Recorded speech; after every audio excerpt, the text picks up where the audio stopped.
You're listening to Embrace Your Snake, the #1 podcast for creatives and entrepreneurs who have big ideas and need just a little help to get them out into the world. I'm your host, Michael Jackson, and today we're talking with an amazing percussionist, guitarist, singer, songwriter, producer, and overall awesome musician. Please listen in as I speak with Aaron Copenhaguen. I like just kind of rolling into the interview. No worries. So tell me something. Yes. You were doing mostly drums. I didn't even know you did guitar. So which one do you play more? Well, I actually play both of them the same amount, I could say. Since I was a kid, I never had really many toys. Most of my toys they were my dad's studio. So I used to get in there and just bang the drums of someone else's recording session, you know. Really? Yeah. And the guitar was always a toy. I always knew how to play it. It was a toy. When I became a teenager, it became an amazing tool to make friends. Yeah. You know? So the drums they always were my job. Yeah. You know? And the guitar was the hobby. Did you take lessons on guitar or drums or anything?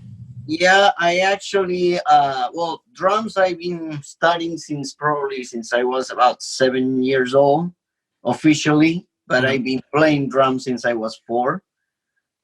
And then the guitar I was playing, and I mean like as a toy until I was probably 10, 11. And then I heard Paco de Lucia for the first time, which is a Spanish guitarist. Uh-huh. He was the best, actually, until he passed away. And I fell in love with flamenco music. And I wanted to learn Spanish guitar, but specifically I wanted to learn how to play flamenco. Excellent. Yeah. Excellent. So like when you were growing up, did you play in any bands or anything, or were you mostly solo? What did you do? Well, I started in a different way that most of the people, you know, they usually go to the garage and start the band and trying out and see what happened. My first experience was actually in the studio. Someone will hit rec and say, just play something. So my first experience as a musician actually was as a session player. Seriously? So, yeah. So where was that? Where? It was actually in a studio in Argentina for it was a small student orchestra that they used to play music for film. Actually, the cheating way to get into the orchestra was that my dad was conducting it. So at some point he came and said, like, I need someone that can learn how to read pretty fast and can actually play the drums.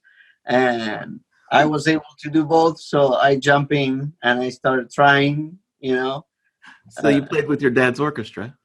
Yeah, that became the official performance. And after that, I always tried to play in jazz bands, not knowing what I was doing, you know, at the time. But I was trying to play with every jazz band and trying to believe that I was in New York. You know? So you wanted to be in New York, but you ended up in LA, right? I ended up in LA. About when I was, I'll say about 15 years old, a person that did not have a clue said, "Look, I have a video of drummers playing. If you want to check it out." And he actually gave me a video where there was a show. It was Buddy Rich Memorial Concert, and my 3 favorite drummers were playing: Vinny Colaiuta, Steve Gadd, and Dave Weckl. And I fell in love with that playing, and I was like, how can I get to these? And my drum teacher in Argentina at the time said, well, Dave Weckl lives in LA. And I was like, well, then that's where I'm going. You know? Oh my gosh! So now, Did you meet any of your idols in LA? I met them at concerts, talked to them, had clinics. I never actually studied with any of them. Yeah. When I got to LA, I met the LA Music Academy School. That was the reason that I came to LA to study in the school, and I found out the teachers over there were awesome, and amazing players, session players, and everything. And my dream moved in a different direction. So you started out playing for fun. You started out making friends by playing. You made it to LA. You found some of your favorite players in the world, and then you started going to school. Pretty Now, much. the whole time, it sounds like you were actually playing professionally from a young age. I never learned a music as a hobby. I never had music in my life as a hobby. It was always like a, a way of living, pretty much. My dad is a musician as well, so I grew up around instruments, and around taking music very seriously, as work. So, but enjoying at the same time, but not as a job, as a day job, more as a way of living. I mean, there's music. So you made it out to LA, and did your family come with you? Everyone moved to LA, or did you just come by yourself? No, I grabbed a backpack, Really? got on a plane, and moved here. No, wait, stop. We can't let that go. No, we can't let that go. You were in Argentina. Yes. And you just decided that you wanted to go to LA? It is. I mean, it is a couple of things that made it happen. The fascinating thing about Argentina is like one day you have a lot of money and the next day you have nothing. Okay. So it's very difficult to keep it moving over there unless you know certain people. And then after that, basically being a musician in Argentina is not considered a full-time job unless you're a rock star. It's about the same everywhere, right? Yeah, I mean, LA, it was different. Wait, back to the backpack. Yeah. So when I was over there, I was always the little kid trying to play drums and trying to get into the big guys. Because of my age, I was not allowed to audition for the big people because I was too young. But because of all my training at the time, I was too old to be hanging out in the garage with the bands, Gotcha. So at some point I started like, what am I going to do? And one of my drum teachers at the time, who studied actually at Berkeley, he told me, look, what you want to do is not going to happen here. Okay. You need to go over there. Okay. So you got the backpack, and how did you get to LA? Well, I actually started talking with everyone. I have my dad's uncle living here, not actually in LA. He's more in the Orange County area, but I decided to talk to them, to his family, see what was the possibilities, and then after that, I needed to find a school because I couldn't just come here to study with Dave Weckl and not tell anyone what I was doing, So that's when I landed in LA Music Academy in Pasadena, and it was like, wait, this is way far from Orange County. How's this is going to work? And I ended up living by myself with 4 other strangers that did not speak English or Spanish at all, which was amazingly challenging. Oh my gosh, that's excellent. That's excellent. Yeah. So then tell me about your first musical gigs in LA. What did you do? What happened? How did that happen? I actually got my first audition was for a rock band, for a Spanish rock band. They called me because they said, a friend of mine at the school said they're looking for drummers and people. And I was one of the 3 in my class that could speak Spanish. So I went over there, met with them. We jammed for about 5 minutes until they told me, like, we love what you do and we want you playing here. So we started playing.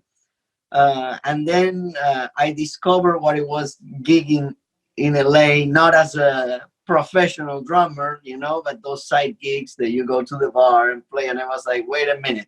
I used to do this in Argentina. This is not what I came here for. Okay, so you started out playing in bars. Like, when you say bars, do you mean like really small bars? Or are we talking like the bigger venues, like the Roxy and like Whiskey? It goes from everywhere, Sometimes you end up working more at the small places and making more money than when you go to the Roxy or the Whiskey. They sell that picture to you, and when you show up, it's like, wait, you're not paying no, but you're playing at these big venues. Like, yeah, but this is not how it works. So talk to me about that, because I understand that dynamic where people think they're playing at the bigger venues and you're going to make a lot more money. What was your experience with playing at the big venues like that? Well, my experience, I mean, I always split music work in two places. I put it, one side is the working musician, and the other side it's the actual musician. You know, Okay. uh, yeah, the working musician. There's a lot of smoke happening in the music world. We all grow up seeing the big shows and everything, and once you get there, you realize they make less than what you can make playing at a bar sometimes, Mm-hmm. with people. Uh, so when I got here, the big goal was to play the Sunset Strip, like the whole Exactly. bars and the whole tour, because all the bands.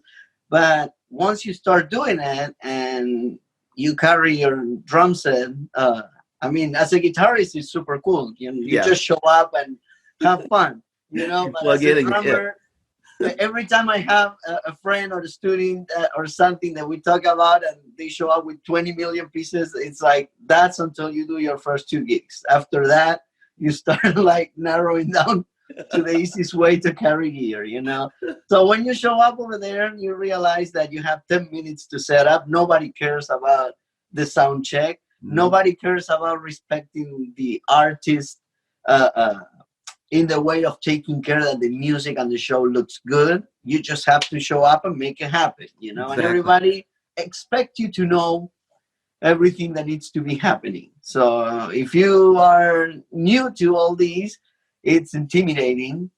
Um, Once you have the big experience, like working for someone a little more professional, or you have a more professional type of gig where there's a producer and a music director and everything, you realize how bad they treat you at those places, and you end up in some way paying to them so they can let you show your music in exchange for getting people in the bars and Explain that, because I don't think people understand that. Because I one of the things that I've done, I've either done or been with people in gigs in Mhm. LA and New York and Chicago, and it's a different feeling in each of those places. Like, Yeah.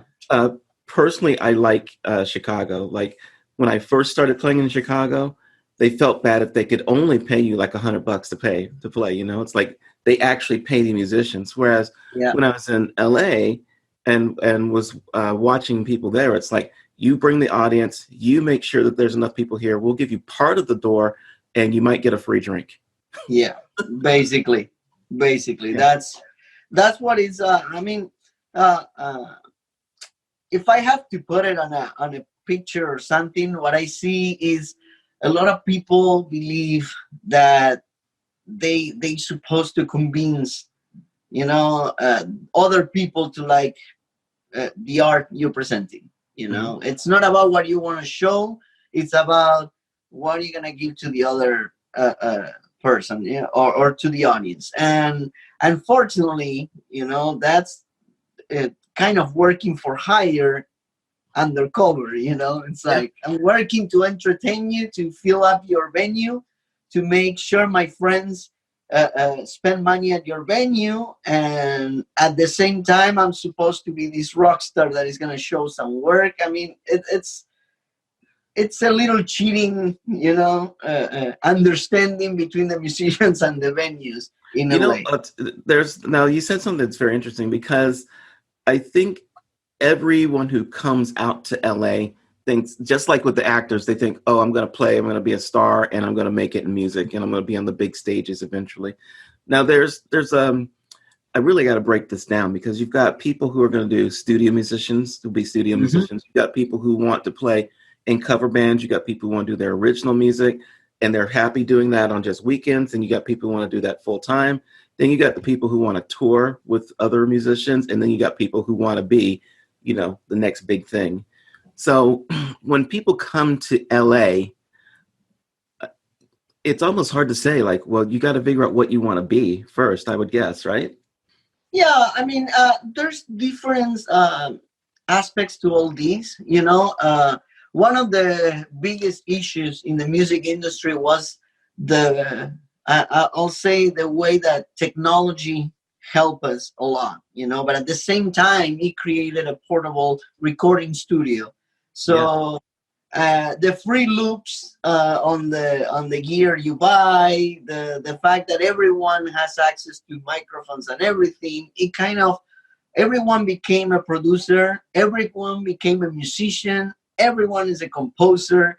So there's no many job openings today. Everyone can do everything pretty much, because of YouTube as well. You can learn an instrument in about 3 days if you're, I mean, right. If you have the time and you put the effort, it's basically like that. You find I don't know, about 60 to 70 drummers per every 6 months graduating from school looking for a gig. And everyone has microphones and recording gear, and everyone can do it. So, yes, you got to choose where you want to be at, but at the same time, everybody is everywhere, Exactly. What it brings the difference, I think, is the experience. You're not going to session for certain people because you don't have the experience. And as a musician, you gotta choose that. You gotta choose where you want to be. You want to choose what type of musician you want to be. But my experience was trying to be a session drummer. It requires a lot of work and network, because it's not something that you put on the newspaper and someone is like, "Oh, I want this guy to come." It's Gotcha. like, So when someone does come, let's say your experience mostly at least with percussion, was being a session player. Is that correct? Yeah, mostly like a hire musician for bands or artists, and a session player. Okay. So let's say someone wants to come to LA and their desire is to become a session player. What kind of advice can you give them? What helps them get into that field? You gotta play everywhere with everyone. You gotta make a lot of friends, if we can call them friends. Yes. Uh, More you connections than gotta, friends, right? yeah, you gotta be ready, and you need. Maybe it sounds horrible. You gotta leave your musician outside of the picture. Explain that, because I Or don't it's think a gonna lot of get. people will get that.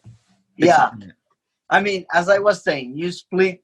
I personally split the music work into type of musicians. It's the artist, the musician, and the session guy that's gonna work for hire. The session guy that's gonna work for hire cannot have feelings. People is not always gonna like what you do. People is not always gonna be expecting you to bring something to the table, and people is not always gonna be looking for advice on how to do something that you, of course, know better because you're trained for it. So you need to be ready to hear those horrible words that I don't care what you think about, I just need you to play the part. You need to be ready to show up, and we have 2 hours for the studio, and you need to make it happen. And know your limitations. There you go. Know the type of gig I don't have to jump in because I won't be able to handle it. And that ruins your career pretty fast in LA. Yeah. So when you're doing sessions, you need to be on your game. You're playing with top musicians, and you've got to be a top musician also. Yeah. Yeah. Now, I definitely understand that, because it's a building of your career to get from place to place to place. And a lot of times you fall into that because either you were in the right place at the right time, or you knew the right people. Very much. Okay. So talk about people like, let's pivot just a little bit, because I think from what I know now, you're supporting your lifestyle, your family, your everything, and you're doing gigs at different venues, right? If you're for hire, that kind of stuff. And we haven't even talked about your singing yet. Yeah, that is. And you sing. So how did you pivot from session musician into doing your own gigs?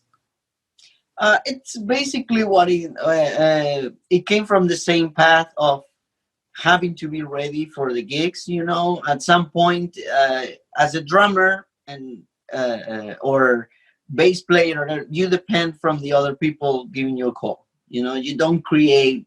I mean, you have the chance to create your own music and everything, but most of the time, a producer will call the drummer last. It won't be Yeah. the first call.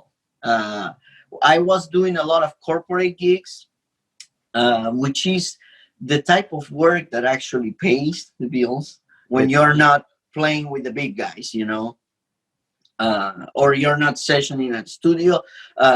The corporate gigs, they have amazing musicians, people who can play top level, everything, super experienced people, and you learn a lot, and they treat you very well.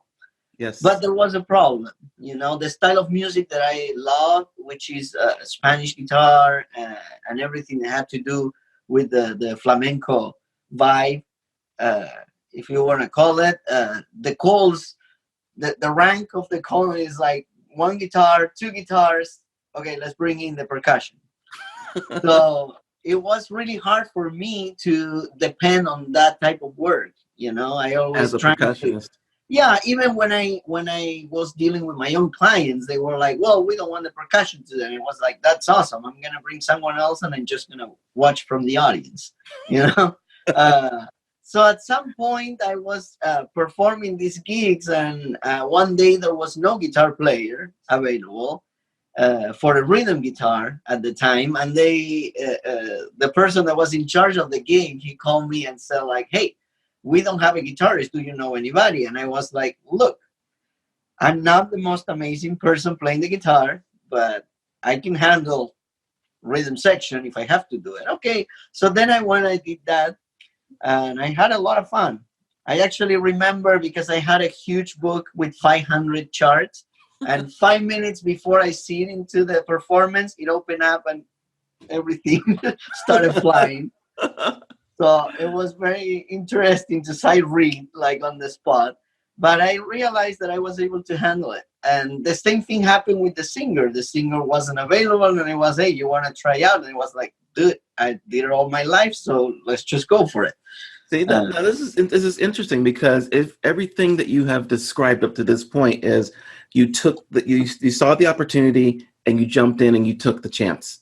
And it paid off for you because you were willing. You had built up some skill, and now that skill was ready to be tested, and you jumped into the water, and bam, there you are. And then you just kept going. And that's an amazing.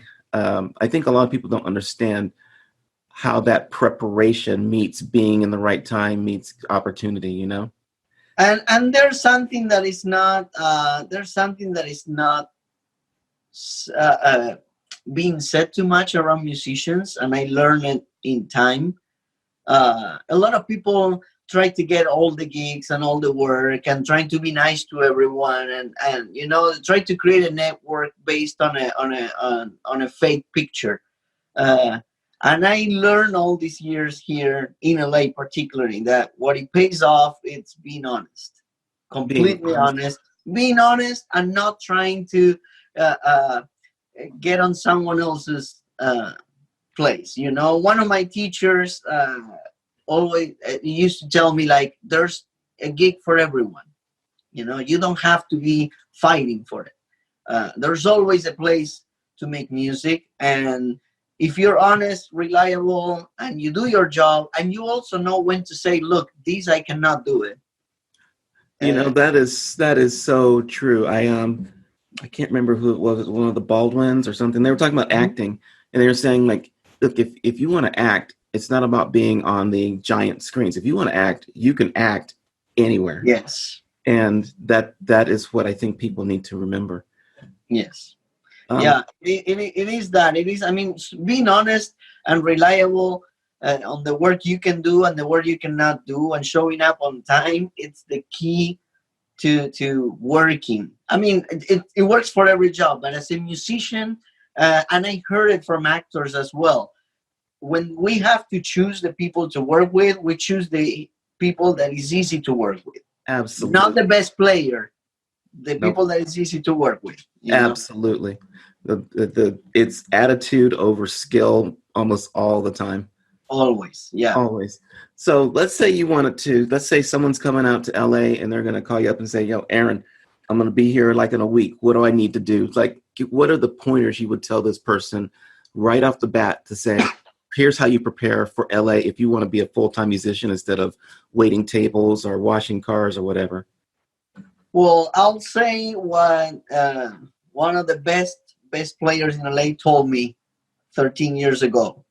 First of all, you need 2 years to set yourself, to settle, to find out if you like it and if you can handle it. And in those 2 years, make sure your bills are covered, because you're going to have to hang out a lot with people. You're going to have to go to jam sessions. You're going to have to be available. Sometimes there's not going to be much pay, but you're going to have to do it if you want to really get into the game. Once those 2 years pass, for some people it's faster, and it happens sooner. But if not, you need those 2 years to settle yourself. After those 2 years, you're really being part of the game. If you do your job, if you prepare and everything, and don't ever think you're done with studying. There's always something new to learn and become better. Oh, that's excellent advice. Excellent advice. And just for me listening to you, I really appreciate you taking the time and doing this, because I think Thank you.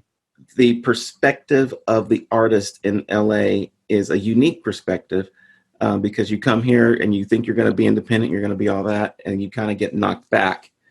And I think people will enjoy hearing what you have to say. It's excellent. Thank you.